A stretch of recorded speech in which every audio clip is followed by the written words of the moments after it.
restez pas là à regarder le ciel, que l'amour de Dieu par vous se révèle. Il y a un temps pour prier et un temps pour agir.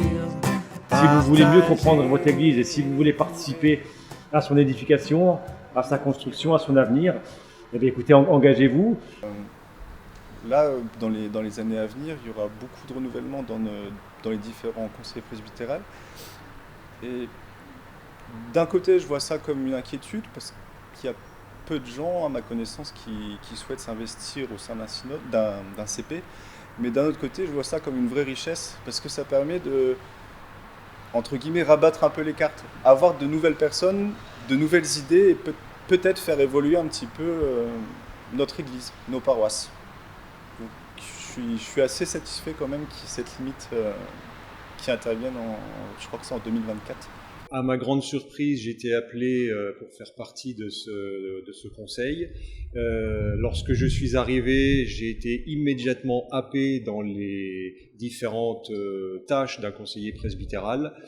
Ça peut paraître assez effrayant au départ, mais finalement, avec un petit peu de recul, les choses se passent très très bien. Les tâches sont diversifiées.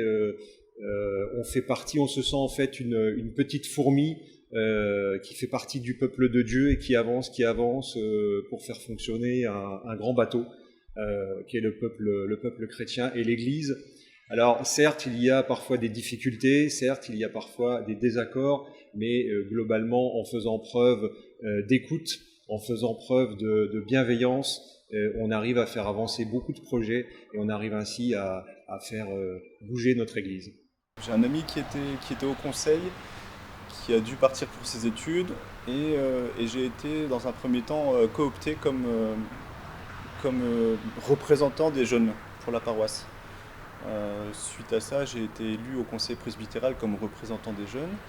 Je suis devenu responsable du groupe de jeunes avec différentes personnes, responsable ou co-responsable du groupe de jeunes. Et je suis resté depuis de nombreuses années dans la paroisse et au CP, au synode. C'est comme ça que je suis arrivé, mais c'est pas forcément par ma volonté. Je suis arrivé...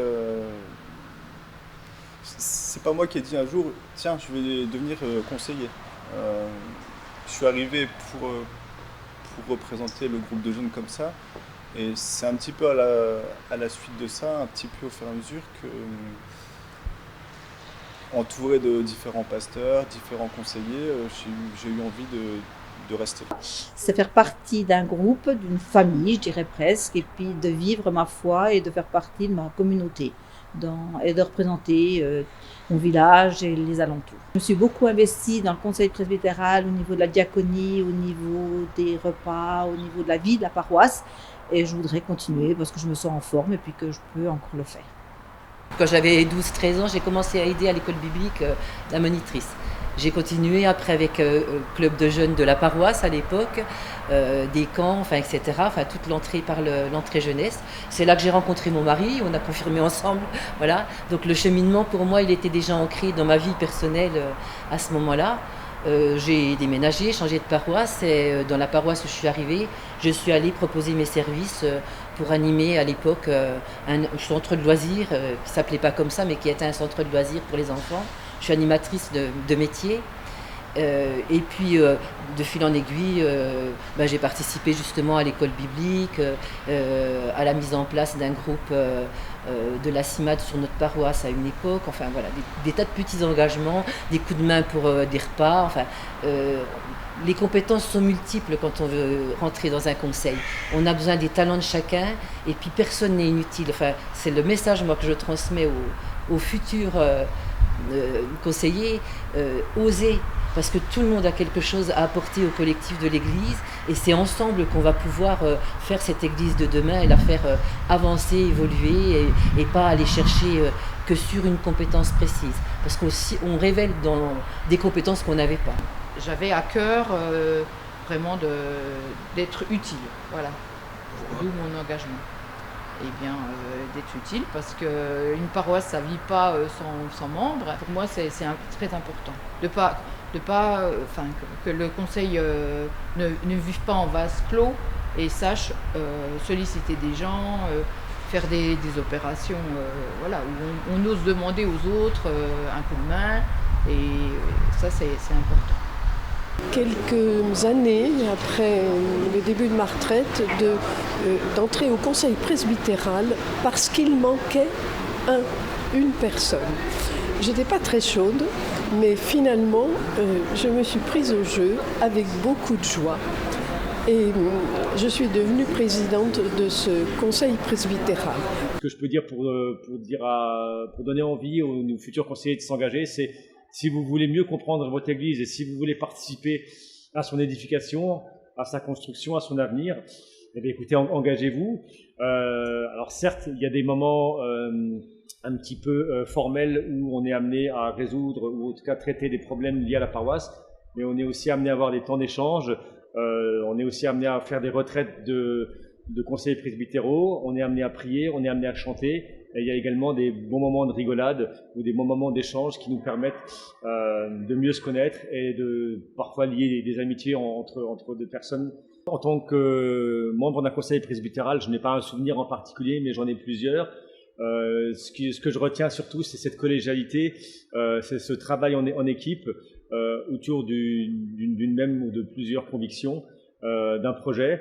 Et effectivement, pour moi, l'être conseiller presbytéral, c'est se remettre constamment en question pour faire avancer un projet commun, un projet d'une paroisse, un projet d'église. Et c'est en voyant le fruit de ce que l'on sème, des petites graines qu'on sème, qu'il y a beaucoup de joie et beaucoup de satisfaction à travailler. La mission est très variée.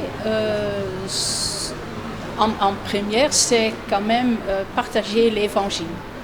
Et de là, il y a beaucoup de tâches qui sortent, aussi bien au niveau secrétariat, au niveau organisation des activités dans l'Église. Je pense en accord avec les autres membres de la famille. Ça demande de eux aussi peut-être pas un investissement, mais peut-être un petit peu un lâcher-prise de la personne qui s'engage. On est venu me chercher, j'étais très engagée depuis toujours dans la catéchèse, avec les enfants de l'école biblique et du caté, les week-ends de caté ado. Et puis on est venu me demander si je voulais participer au conseil. Pour moi, c'était un cheminement un peu logique dans mon parcours, dans ma paroisse. Dans la vie, comme dans la société, comme au CP, on n'a pas besoin que tout le monde sache faire la même chose. On n'a pas besoin d'avoir que des banquiers, que des bouchers, que des garagistes, que des profs. Au conseil presbytéral, c'est la même chose. Chacun a son charisme, chacun a ses compétences. Après, un conseil presbytéral, une paroisse, c'est comme une petite société. Chacun est là pour apporter sa petite pierre pour que ça fonctionne. Donc je ne suis pas d'accord avec le fait de dire je ne sais rien faire. On a tous des compétences, tous des capacités qui peuvent être mises au service de l'Église. Le pasteur doit être en lien avec le conseil presbytéral, mais je trouve que quand même c'est les conseillers presbytéraux qui, eux, font le travail de fond de la paroisse en disant il y a ceci, il y a cela, il y a tel et tel problème, et le pasteur est là pour nous accompagner. Mais le conseil est aussi là pour accompagner le pasteur. C'est un jeu, un double jeu, à mon avis. Voilà. Et le pasteur a quand même le côté spirituel que les conseillers n'ont pas. Le conseil que je donnerais pour un jeune qui vient de s'engager ou qui a envie de s'engager, y aller sereinement avec sa foi. Il y a toujours beaucoup de bienveillance. On n'est pas là pour casser du conseiller presbytéral. On est là pour avancer tous ensemble. Reste à l'écoute, toujours. L'écoute des anciens, c'est des paroles sages, généralement. Et viens avec ton bagage, avec tes petites valises derrière toi, avec ton peu d'expérience ou ta grosse expérience, et fais-en aussi profiter ton conseil presbytéral. Il faut avancer. Je pense qu'il est temps de maintenant se bouger. Il faut se bouger, il faut des jeunes. On y va, on fonce quoi. C'est fini les camps de vacances, on n'a plus 15 ans. Il faut y aller, maintenant c'est le conseil presbytéral. C'est la logique des choses. C'est de pas regarder sur son engagement, c'est-à-dire de prendre quelque chose en charge, ne serait-ce que un secrétariat, une représentation synode, ne pas être un peu comme un figurant. Hein, ce qu'il faut, c'est quand même, dans un CP, à être actif. En tant que conseil presbytéral, il faut le faire. C'est une expérience très riche. N'hésitez pas, si vous êtes sollicité, à vous engager en tant que conseiller ou conseillère presbytérale. C'est une tâche très importante pour notre Église et le Seigneur est avec nous en permanence. On ne peut pas juste être conseiller et venir juste au conseil, il faut aussi faire d'autres choses à côté.